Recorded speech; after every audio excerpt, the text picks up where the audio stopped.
Undaunted by the exponential growth of her TBR shelf, Doris plans a trip to the used bookstore. So we have a few books that I have duplicate, oopsie, I have duplicate copies of. Carrying Albert Home. I got this off Book Outlet and didn't realize that it was a large print edition and it's not pretty. Blowout. And you might have remembered me picking up this one with a cute spine. I already had one. It's a different cover, but I like the edgier cover of the other one better. Yeah. And then a couple Oscar Wildes. I got that big tome, you know, so I don't need to keep these individuals. And then we have a few that I've read and enjoyed but don't feel like keeping. So we have the Steg Larson. I just don't need to keep them.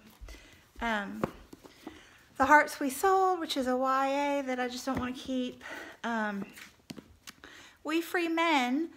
I read the first one. This is a 2-volume compilation. But I found out that I can get these easily off of Overdrive on audio with my library. So I don't like this mass markety looking book anyway. So I'm going to do that route if I want to read more.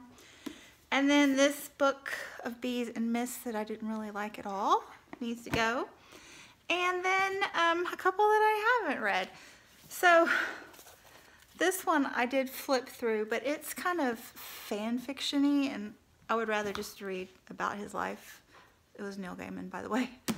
And then this one, yeah, this is off my dollar shelf, so it's legal for it to be shipped without reading it. But yeah, I didn't realize when I bought it initially that it's a reliving the same life kind of thing, sort of, and I don't like that typically. And a couple people that I respect have read it and slogged through it, so yeah, trading it. Gabriel really cleared out his shelves. He's got 2 bags here, so we'll see how it goes. Not too shabby. Gabriel's into Star Wars today, and I got some real treats. Ooh, I had fun times at the used bookstore. Usually I go in and just like try to find things, but this time I had a plan. My plan worked well for me. Yes, so I was looking for books that I had on a specific list for my Middle Eastern reads in January and Black History Month in February. And I wanted to see if I could find any at the used bookstore before I ordered them. So I walked in and there were people sitting around this big coffee table, and there was a pile of books there, and this one was on top of the pile. And I was like, is that their book? And I said, does that book belong to you? And they're like, no. And I grabbed it. Ah, this one was not on my list because I was thinking to wait until mid-year and see if it showed up at Book Outlet, but there it was.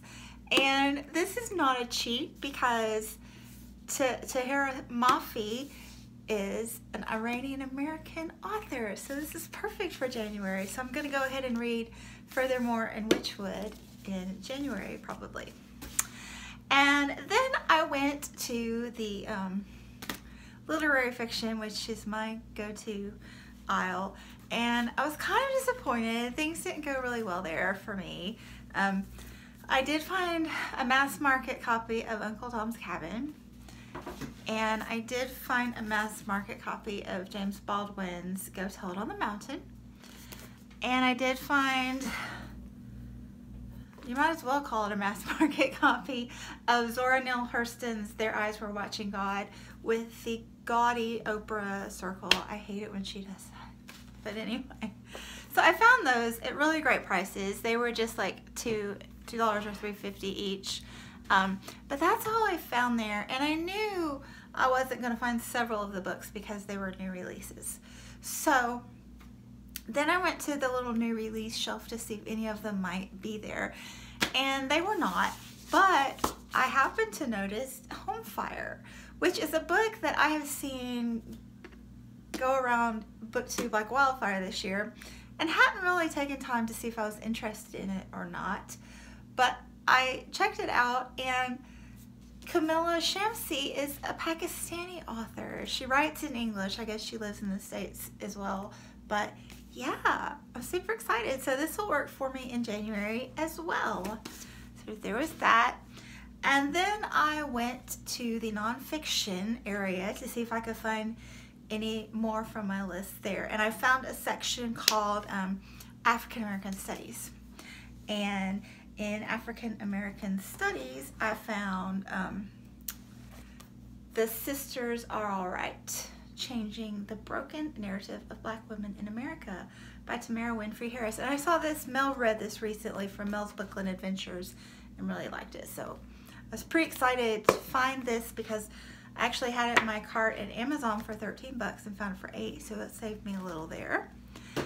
And this was kind of funny. So while I'm looking in the African American Studies for some other books on my list, I found The Lost City of Z by David Grann. This is not an African American Studies book. Somebody must have just unloaded it there because they decided they didn't want it. But I was grateful because I've already read this, so it doesn't count against me. But I'm happy to have it for $1. Yeah. So that was fun.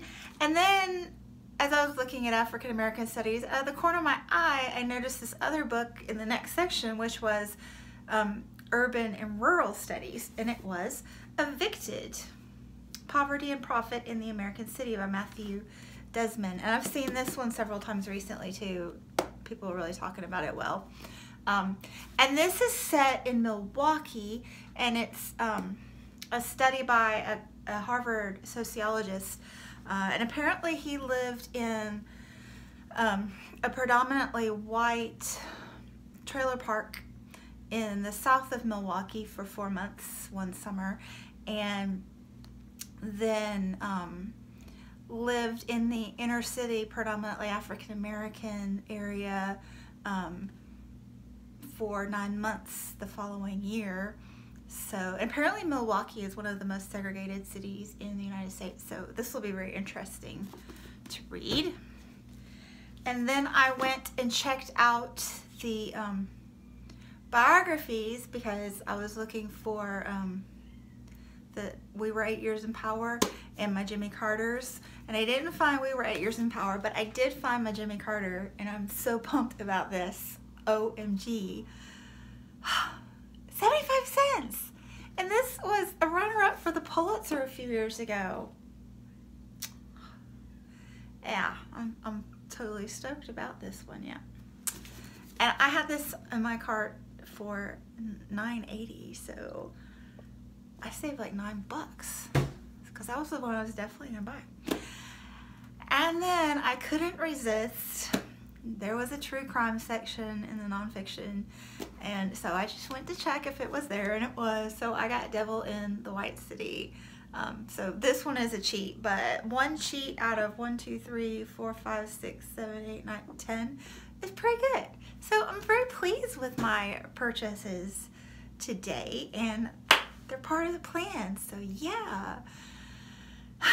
And now I gotta get back to reading my last two 2017 books. So thanks for watching, and I'll be back soon.